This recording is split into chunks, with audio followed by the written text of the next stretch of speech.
Pourquoi Deadpool parle à la caméra? Et pourquoi lui fait ça et pas les autres? Oh! Eh bien bonjour.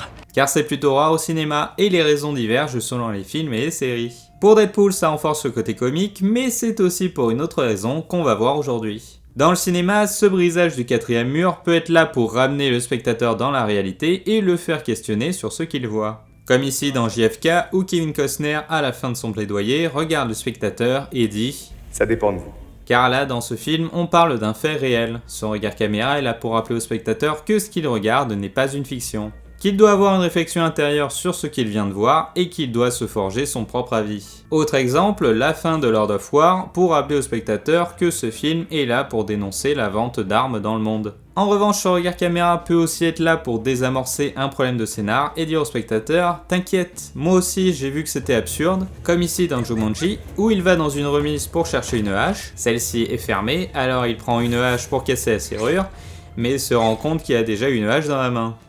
Ça peut aussi être là pour lui faire peur quelques secondes en lui faisant croire que le danger pouvait l'atteindre lui et non le héros comme dans Doctor Strange 2. Ou pour le mettre dans les confidences du héros comme dans House of Cards ou The Big Short. Alors foutez le camp. Je pourrais aussi citer Malcolm, car le fait de parler au spectateur permet d'expliquer beaucoup de choses en l'espace de 30 secondes, alors qu'il aurait fallu au moins 2 ou 3 minutes avec une mise en scène au standard, donc c'est vraiment très pratique pour les formats courts.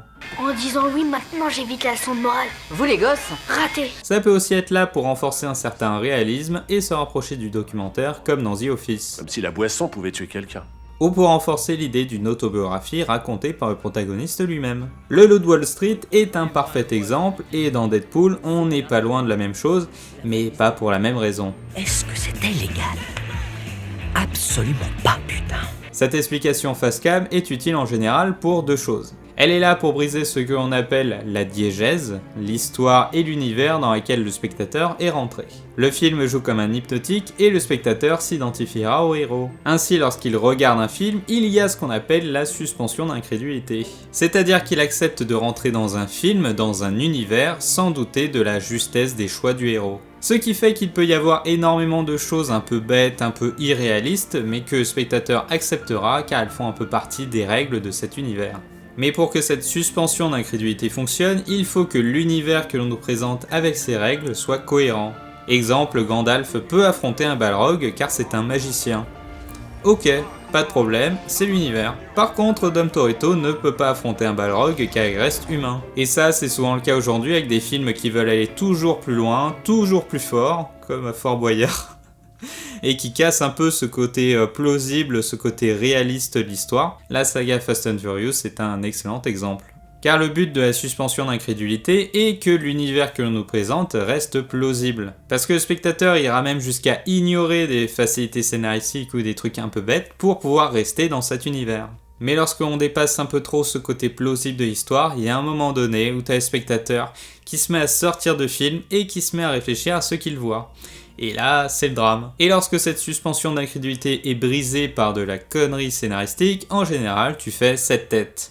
C'est une des choses les plus bizarres, je trouve, c'est qu'un scénario va passer entre les mains de centaines de personnes qui auront forcément vu cette faille, ce problème dans le scénar, mais qui n'auront rien dit. Revenons au regard caméra, qui doit quand même rester exceptionnel. Dans les phases d'émotion ou de chant contre chant, l'identification du spectateur au personnage se fait proportionnellement à la vision qu'on lui donne. C'est-à-dire que plus le plan nous rapprochera face caméra du héros, et plus nous ressentirons les émotions. Mais si on dépasse cette ligne, alors il retournera à son statut de spectateur. Et pour certaines phases d'émotion, on va faire des plans un peu spéciaux, c'est-à-dire qu'on a donc l'assistant caméra qui va poser un petit morceau de scotch sur le côté de la caméra, mais vraiment limite objectif, tu vois, pour être vraiment à la limite du regard cam, comme ça, quelque chose comme ça là, je sais pas si ça se voit, mais en gros il faudra qu'il regarde comme ça en mode oh my god, oh my god. Et tu auras l'autre acteur qui sera lui derrière la caméra pour être un peu plus proche, mais l'acteur face caméra, faudra qu'il déclare sa flamme à ce morceau de scotch. Et c'est un exercice très difficile, même pour les meilleurs acteurs. Mais la plupart du temps, on se retrouve avec des amorces, dont je vous avais parlé dans l'épisode sur Whiplash, parce que c'est beaucoup plus simple à gérer pour l'équipe technique, pour les acteurs, et puis le fait d'apposer un petit marqueur comme ça, eh ben on peut très vite tomber dans le regard caméra, et ça peut peut-être pas se remarquer durant le tournage, mais si ça se remarque en post-production, eh ben le plan il est un peu foutu. Revenons à Deadpool pour finir. Le fait d'inclure le spectateur dans la connivence des agissements du héros est là pour créer quelque chose d'unique, car aucun autre héros ne fait ça. Mais ça rime avec Vulverine. Pour désamorcer des situations et renforcer le côté comique, mais c'est surtout là pour casser le côté gore immoral. Pour toujours rappeler au spectateur que ce qu'il regarde n'est pas réel, mais que c'est juste what the fuck. Tu as un bouton stop? Oui, juste en dessous de la prostate. Mais c'est peut-être le bouton start. Ça suffit! Prenons le plan séquence du 2 avec les Yakuza, qui au passage est génial. Contrairement à beaucoup de gens, je préfère Deadpool 2 que je trouve plus profond, avec plus d'émotion. Bref, pour casser le côté horrible de ce plan séquence, avec des trucs découpés de partout, ils ont ajouté la musique de Enya, qui ne colle évidemment pas. Et vous retrouverez ce fonctionnement dans toutes les scènes du film impliquant des trucs gore. Car le côté gore sera toujours mis face à quelque chose qui n'a rien à voir, pour repousser le spectateur et lui rappeler que ce qu'il regarde c'est juste un film, c'est pas du tout la réalité. Et ça, durant les deux films, c'est extrêmement bien géré. Donde está la biblioteca?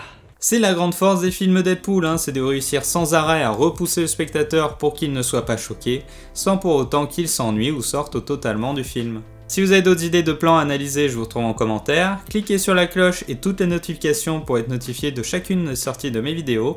Et en attendant, je vous fais un gros cœur. You.